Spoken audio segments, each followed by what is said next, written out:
Graça e paz, queridos irmãos, um ótimo dia a todos. Hoje, dia 18 de julho de 2025, nosso devocional diário está em Lucas, capítulo de número 16.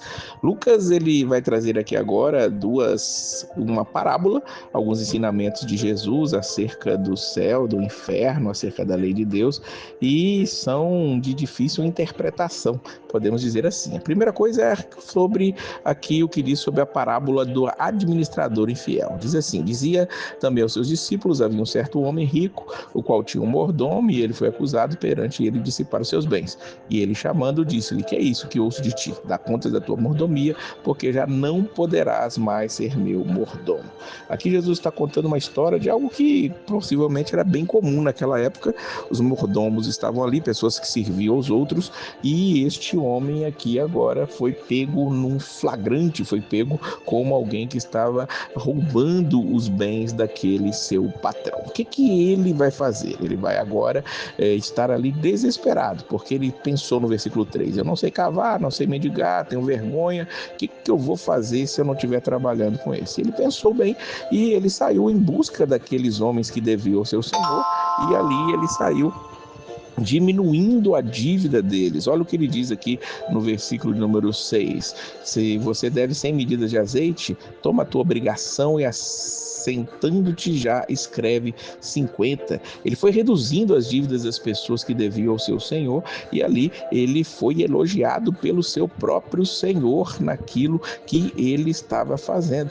E Jesus, ele vai contar essa parábola, claro, não ensinando que nós devemos ser desonestos de maneira nenhuma. Nós vemos aqui que Jesus está dizendo aqui no versículo 8: e louvou aquele senhor injusto mordomo por haver procedido prudentemente, porque os filhos deste mundo são mais prudentes que os filhos da luz nesta geração. Então, o que Jesus está ensinando aqui? Ele está ensinando que se até os ímpios usam seus recursos com sabedoria para garantir seu futuro, nós cristãos, nós que somos os filhos da luz, devemos fazer o mesmo, só que o nosso foco é no reino dos céus, o nosso foco é eterno. Por isso Jesus, ele vai dizer que granjeai amigos com as riquezas da injustiça, para que quando essas os faltarem, os recebam eles nos tabernáculos eternos. Jesus está dizendo não as riquezas injustas, está falando das coisas desta terra.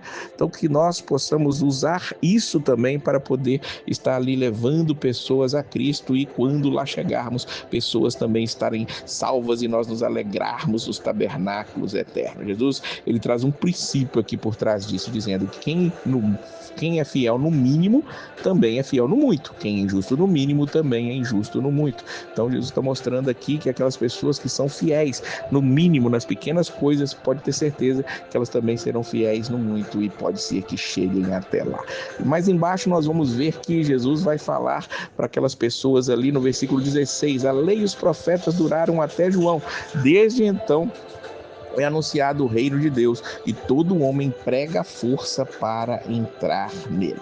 Primeiro aqui nós vemos que Jesus está dizendo que os profetas, a lei duraram até João. João é o último dos profetas ali do Antigo Testamento. Ele faz, na verdade, a ligação entre o Antigo e o Novo Testamento, e isso é muito bem demonstrado aqui por Jesus. Então, desde então, é anunciado o reino de Deus. O reino do Messias estava sendo profetizado antes, agora com João Batista, o reino de Deus, ele é anunciado. E quando se diz que emprega a força para entrar nele, a ideia é de que entrar no reino exige decisão, urgência, renúncia. Nós temos que nos vencer a nós mesmos para podermos entrar no reino dos céus. Mas embaixo nós vamos ver aqui a história entre o homem rico e Lázaro, onde nós temos um homem rico que se vestia de púrpura, linho finíssimo, vivia esplendidamente, mas havia também um mendigo chamado Lázaro, e ali ele estava ali com as suas chagas eram lambidas pelos próprios cães, e eles morreram. Um foi levado para o seio de Abraão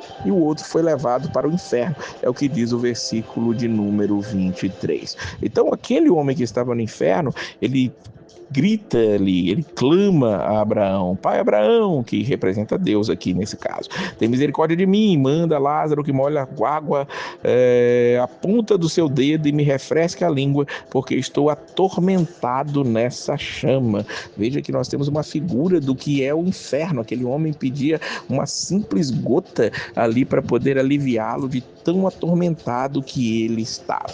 É interessante que ali, enquanto aquele homem está atormentado, ele vai pedir outra coisa também. Ele vai pedir que o Abraão mande alguém à sua casa para poder estar ali anunciando. Ele diz no versículo 28, tenho 5 irmãos, para que lhes dê testemunho, a fim de que não venham também para este lugar de tormento. E ali ele recebe a resposta. Eles têm Moisés e os profetas, ouçam-nos, ou seja, eles têm as escrituras, eles têm a palavra de Deus, e a única maneira de não ir para o lugar de tormento, chegar ao seio de Abraão, é somente ouvindo, crendo e vivenciando a palavra de Deus. Ele recebe a resposta ali e ele chega a dizer, mas se um morto voltar, eles ouvirão.